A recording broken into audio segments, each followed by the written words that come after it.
পৰাজিত কেজৰিৱাল চিচোদিয়া আপৰ মান ৰক্ষা বিদায়ী মুখ্যমন্ত্ৰী আতিশীৰ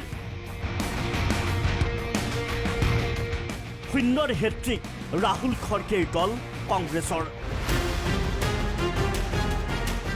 দিল্লীৰ নিৰ্বাচনত পৰাজিত হল আপৰ প্ৰধান তথা প্ৰাক্তন মুখ্যমন্ত্ৰী অৰবিন্দ কেজৰিৱাল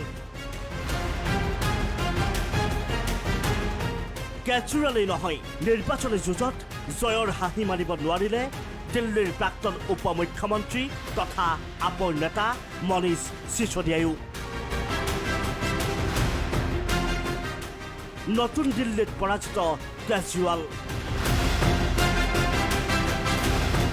জংগাপুৰত পৰাজিত চিচোদিয়া স্বাভাৱিকতে এই দুই হেভিৱেট নেতাৰ পৰাজয়ে আপৰ বাবে মুখ্যম আঘাত হিচাপে পৰিগণিত হৈছে অৱশ্যে দিল্লীৰ বিদায়ী মুখ্যমন্ত্ৰী আতিশীয়ে জয়লাভ কৰে নিৰ্বাচনী যুঁজত 2015 চনত দিল্লীত আপে পাইছিল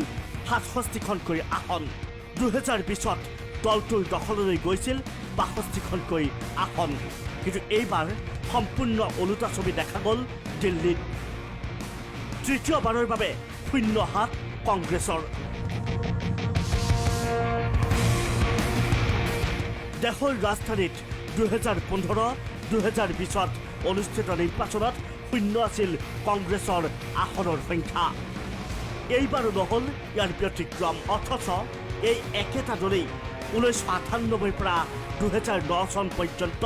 দিল্লীত একেৰাহে তিনিটা বিধানসভা নিৰ্বাচনত নিৰংকুশ সংখ্যাগৰিষ্ঠতা লাভ কৰি গঢ়িছিল নজিৰ ক'ব পাৰি জয়ৰ হেট্ৰিকৰ পিছত এইবাৰ শূন্য হাতেৰেও আন হেট্ৰিক কৰি নজিৰ গঢ়িলে ৰাহুল গান্ধী মল্লিকাৰ্জুন খড়গেৰ দলটোৱে অন্ধ্ৰপ্ৰদেশ আৰু ছিকিম বিধানসভাৰ ভোট শূন্যৰ হেট্ৰিকৰ পিছত তালিকাত সংযোজিত হল দিল্লীও নিউজ ডেস্ক প্ৰথম খবৰ